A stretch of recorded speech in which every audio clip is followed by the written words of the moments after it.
नमस्कार। आज भारत में ऐसा कोई व्यक्ति नहीं होगा जो रतन टाटा को नहीं जानता हो। रतन टाटा अपने प्लान्स, पावरफुल स्ट्रैटेजी और ग्रेट विजन के लिए जाने जाते हैं।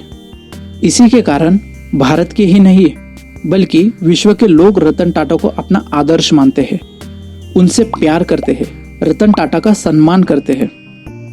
टाटा समूह की 100 से भी ज्यादा कंपनीज है और लगभग सभी कंपनियां प्रॉफिट मेकिंग कंपनियां हैं।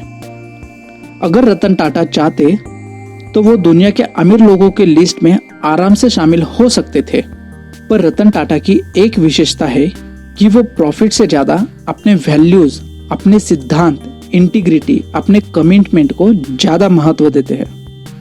बल्कि वो तो अपने कमाई का 65% से भी अधिक हिस्सा चैरिटेबल ट्रस्ट को दान कर देते हैं। फिलहाल कोरोना महामारी की वजह से कई सेक्टर में बिजनेस को मुश्किल में डाल दिया है, इसलिए कंपनियों ने बिजनेस में बने रहने के लिए कर्मचारियों को निकाल रहे हैं और वेतन कटौती का सहारा ले रहे हैं।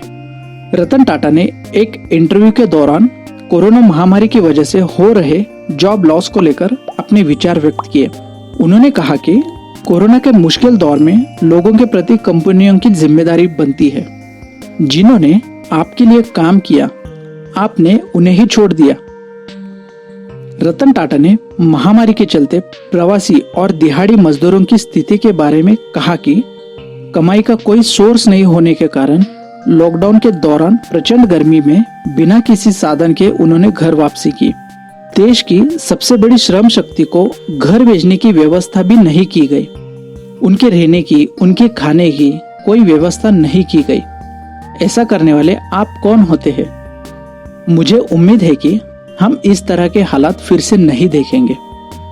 फिर भी अगर हमारे सामने इसी तरह के हालात दोबारा आते हैं तो मुझे लगता है कि आपकी बेहतर समझ होगी कि लोगों के लिए क्या किया जा सकता है, बजाय इसके कि उन्हें नौकरी से निकाला जाए। योर स्टोरी को दिए इंटरव्यू में उन्होंने अपनी नाराजगी व्यक्त की। उन्होंने आगे ये कहा कि कंपनियों के लिए लंबे समय तक काम करने और अच्छा प्रदर्शन करने वाले कर्मचारियों के प्रति संवेदनशीलता जरूरी है। महामारी के दौरान में आप अपने कर्मचारियों के साथ ऐसा बर्ताव करते हैं, क्या यही आपकी नैतिकता है? आपको जानकारी देते हैं कि रतन टाटा के जीवन काल में कई बड़े संकट आए हैं, जैसे कि टाटा इंडिका प्रोजेक्ट हो, लैंड रोवर जैगुआर प्रोजेक्ट हो, नैनो प्रोजेक्ट हो या फिर ताज होटल पर आतंकी हमला हो, पर हर बार उन्होंने उस पर जीत हासिल कर ली। और सबसे महत्वपूर्ण बात यह है कि उन्होंने अपने एम्प्लॉयज का साथ नहीं छोड़ा, क्योंकि उनकी सबसे बड़ी ताकत उनके एम्प्लॉयज है। अब एक सवाल आपके लिए, रतन टाटा की कौन सी बात आपको सबसे अच्छी लगती है? कमेंट करके बताएं। इस वीडियो को हर मालिक, हर कर्मचारी तक पहुंचाइए। वीडियो अच्छी लगी हो तो लाइक करिए, चैनल को सब्सक्राइब भी करिए।